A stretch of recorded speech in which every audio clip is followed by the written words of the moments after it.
భారత క్రికెట్ చరిత్రలో 2026 టీ20 ప్రపంచ కప్ విజయం ఒక సువర్ణ అధ్యాయంగా నిలిచిపోతుంది.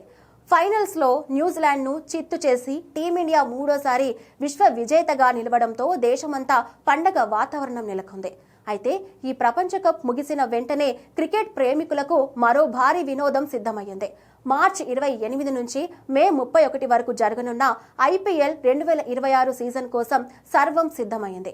ఈసారి డిఫెండింగ్ ఛాంపియన్ గా రాయల్ ఛాలెంజర్స్ బెంగళూరు బరిలోకి దిగుతూ ఉండగా రోహిత్ శర్మ, విరాట్ కోహ్లీ, మహేంద్ర సింగ్ ధోని వంటి దిగ్గజాలతో పాటు యువ కెరటాలు రిషబ్ పంత్, శ్రేయస్ అయ్యార్ తమ సత్తా చాటడానికి సిద్ధంగా ఉన్నారు.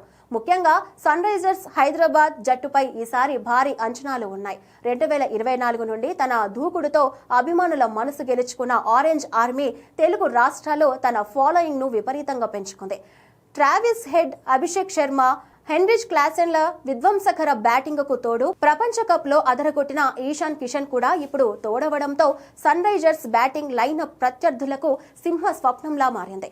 ఇక గత సీజన్ లో ఆరంభంలోనే సెంచరీ బాది ఆ తర్వాత కాస్త తడబడిన ఈశాన్ కిషన్ ప్రస్తుతం అద్భుతమైన ఫామ్ లో ఉండటం జట్టుకు పెద్ద ప్లస్ పాయింట్. అయితే ఐపీఎల్ 2026 ప్రారంభానికి ముందే సన్ రైజర్స్ హైదరాబాద్ ను కెప్టెన్సీ సమస్యలు వేధిస్తున్నాయి. జట్టును విజయపథంలో నడిపించిన స్టార్ కెప్టెన్ ప్యాట్ కమ్మిన్స్ వెన్నుగాయం కారణంగా ప్రపంచ కప్కు దూరమయ్యాడు. ఇప్పుడు ఐపీఎల్ ఆరంభ సమయానికి అతను పూర్తి స్థాయిలో కోలుకుంటాడా లేదా అన్నది సందిగ్ధంగా మారింది.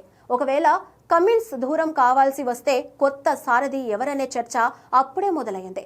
కెప్టెన్సీ రేస్లో ట్రావిస్ హెడ్, హెన్రిచ్ క్లాసెన్ పేర్లు వినిపిస్తున్నప్పటికీ యువ wicket keeper batter Ishan Kishan వైపు మేనేజ్మెంట్ మొగ్గు చూపే అవకాశం కనిపిస్తుంది. ఈశాన్ కిషన్ కు కెప్టెన్సీలో మంచి ట్రాక్ రికార్డు ఉంది. 2016 అండర్-19 ప్రపంచ కప్ లో భారత్ ను ఫైనల్ వరకు తీసుకెళ్లడమే కాకుండా ఇటీవల సయ్యద్ ముస్తాక్ అలీ ట్రోఫీలో జార్ఖండ్ జట్టును విజేతగా నిలిపి తన నాయకత్వ పటిమను నిరూపించుకున్నాడు. విదేశీ ఆటగాళ్లపై ఆధారపడకుండా భారతీయ ప్లేయర్లకు పగ్గాలు ఇవ్వాలని భావిస్తే ఈశాన్ కిషన్ సరైన ఎంపిక అవుతాడు. ఐపీఎల్ హంగామా మొదలవ్వడానికి ఇంకా కొద్ది రోజుల సమయం ఉండటంతో కమిన్స్ ఫిట్నెస్ పై క్లారిటీ వస్తేనే సన్ రైజర్స్ తన అంతిమ నిర్ణయాన్ని ప్రకటించనుంది.